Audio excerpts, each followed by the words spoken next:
Another heavily requested World of Warcraft custom video, machinima, cinematic, we'll see.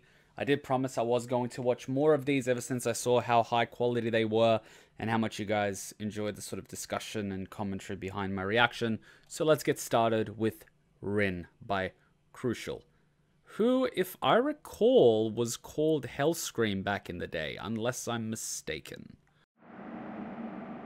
I've never felt more lost. I know what I said. Good luck, My trust was misplaced. See the visions of fear, the power to crush your world and everything on it. Witness the true might of Lord Sargeras. Another wave! No! Father. King Varian, Lady Jaina, welcome to the tournament. You ask much of me, Tyrion. To sit and watch, trusting the savages to keep themselves in check. We cannot win against the Scourge if we continue to war against one another. Perhaps. We'd be better served preparing our armies for the final assault.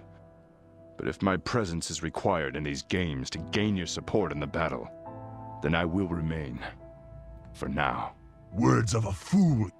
The Horde will destroy the undead without your aid, human, or that of the pompous king.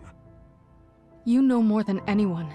It's important to separate the Horde from its people. If we can trust one another here, then there's hope for the rest of the world. Treacherous Alliance dogs! You summon a demon lord against warriors of the Horde? Your deaths will be swift. The Alliance doesn't need the help of a demon lord to deal with Horde filth. Come, pig. We challenge the Alliance. We will show these dogs what it means to insult the Horde. Our honor has been besmirched. They make wild claims and false accusations against us. I demand justice. We challenge the Horde. With the Divine Bell, I will burn away any remnants of weakness within us. We will destroy the Alliance and claim what is rightfully ours! That is where you are wrong, Garrosh. So, in the end, it is not Varian, but his whelp who comes to face me. You run bravely to your death, young one. Garrosh attacked my son? Where is he? At least the human prince is dead. King Wrynn now knows the price of his continued defiance. I will end Garrosh for this. His horde already crumbles beneath him. We will deliver the final blow. Prepare for our next battle. We are the Horde! We are slaves to nothing! If our enemies should choose to push us, we will drive them into the ground! Let our song of victory begin! Charge! Lotar! We will never fall to you. Stop me then, human! Jaina, what's happening in Dalaran? Has there been an attack? Behind you lies the body of my only son.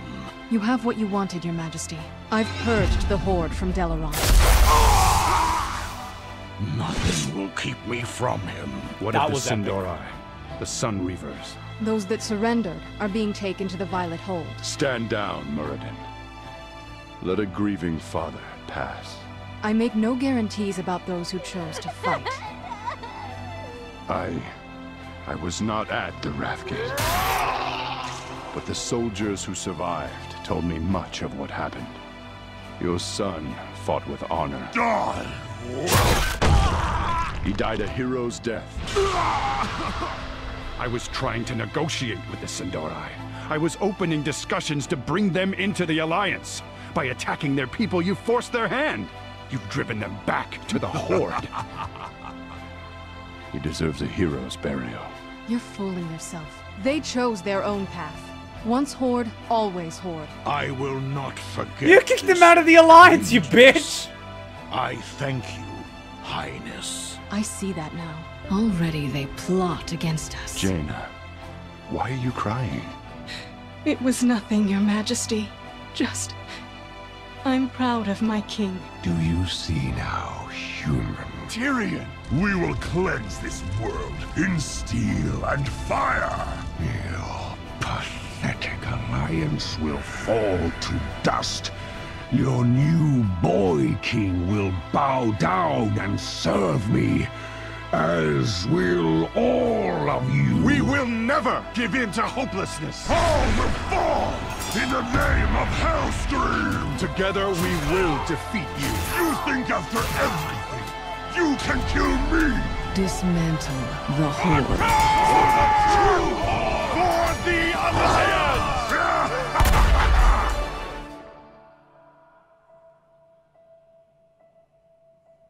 Son, we're fighting a different war now. This isn't about hatred of the Horde. This is about a love of what's right. About doing what needs to be done. I may not be a politician, but I am a fighter. I know we can win this war. I used to think leadership was all about strength. I see things more clearly now. It's a little bit of give, a little bit of take. It's about binding people together. A bundle of sticks is not easily broken. Chills down my spine. Son, we need to stand together. If we act as one, we cannot fail. Varian saying that.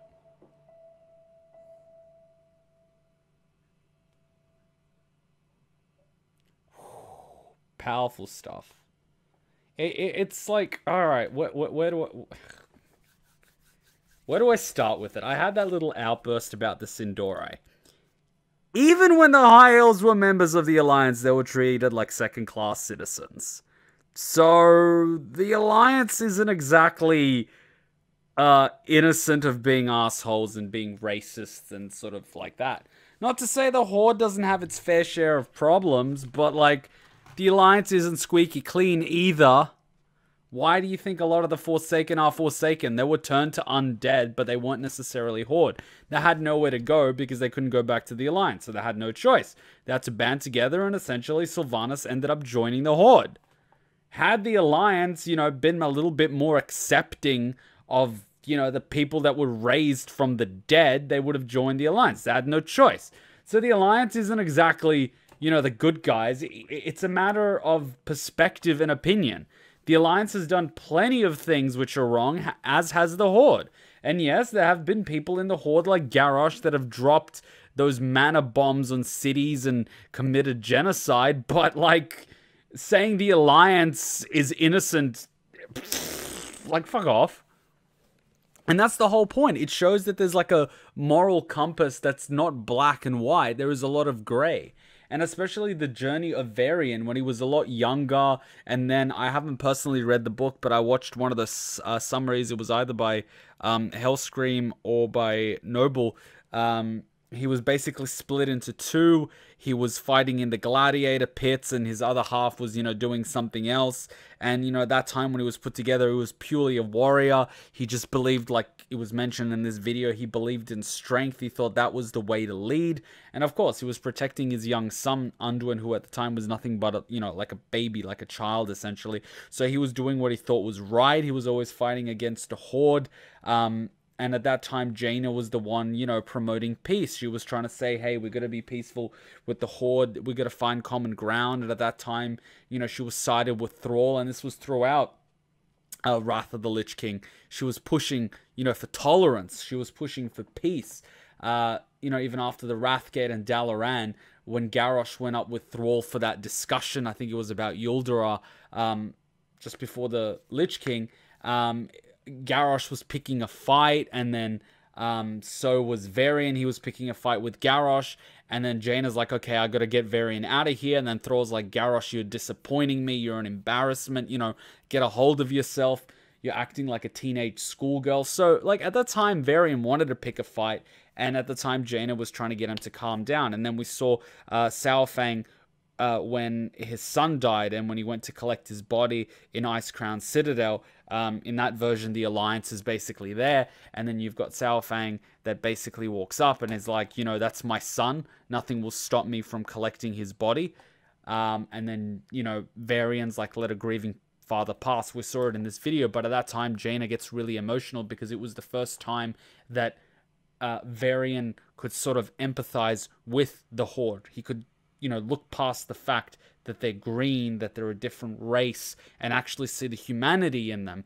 Because at the end of the day, he can understand being a father. He can't understand what it would be like for a father to, you know, have a dead son, but he could understand how a father would feel in this situation. He empathized with him. And Varian greatly respected Cao Fang, like, a lot. So, in that moment, you know, it was a lot of character development. And then Jaina was very emotional at the time because of this. And she's like, you know, my king, my this. And then later on, when we had Garrosh as war chief, and he was defeated by the Horde and the Alliance, you basically had Jaina going, dismantle the Horde. Here's your opportunity. And then Varian goes to walk up to the Horde leader, who's now Vol'jin, and, you know, at the time you thought Thrall was leading the Horde now. And you had Anduin ask him, you know, father, like, what the fuck? What are you going to do? And he says, what a king must do. And in that moment, he puts down his sword, and he doesn't start a fight. He doesn't want to kill them. He just basically says, you know, Garrosh was dishonorable. If if the Horde does it again and they don't uphold honor, we will dismantle you. So he wasn't picking a fight. It was basically saying, like, the Horde fucked up in that moment. You know, putting him as leader was a huge fuck up on Thrall's part. So, don't do it again. You know, he wasn't pushing a war. He was pushing common ground, tolerance.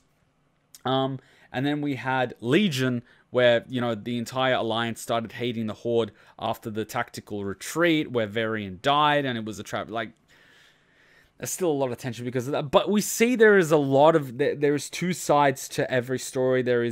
It's morally grey. It's not black and white. It's not good and evil. You've got a lot of this. And we've also got that developing now with Cao Fang and Sylvanas and the split in the Horde. And whether or not members of the Horde will betray Sylvanas or stand by her side. What will the Alliance do? The story is not as simple. A lot of people are just looking now at Sylvanas as just being evil without any reason. But they forget that in War Crimes, when she was reunited with her sister, a lot of her hopes and emotions were returned, and then she felt betrayed, and then she got triggered by hope, and she pretty much wanted to kill the hope inside herself. And then when you had that elf basically mention you can't kill hope, you know, Sylvanas got triggered and basically burned down Teldrassil, which she never intended to burn down. She intended to keep hostages, but in that moment, she basically got triggered. So... Warcraft's an awesome story, alright? I'm preaching to the choir here, but you get what I mean. I love this story. These cinematics are beautiful. I'm happy I'm actually watching them now. And I really appreciate you guys sticking around long enough to hear what I think and then discussing it with me in the comments. And I really do appreciate it, and I really do enjoy it. So, I hope to see you guys at the live stream where I'm going to play a lot of the World of Warcraft story blind. I don't play on the PTI. I play on the live servers, and I do it blind, and then I see what happens, and then I discuss it with you guys. So I hope to see you there. Thank you for watching and recommending this video. I really do appreciate it. If you could let me know, is Crucial the old school Hellscream? Because I think he is. I think he just renamed. But thank you for watching. I hope you enjoyed. Until next time, Ninja Kuma out. Bye. Oh, by the way, we have a Discord, so if you want to chat and go into World of Warcraft thread, just join the Discord. The link's in the description below. See you there. Bye.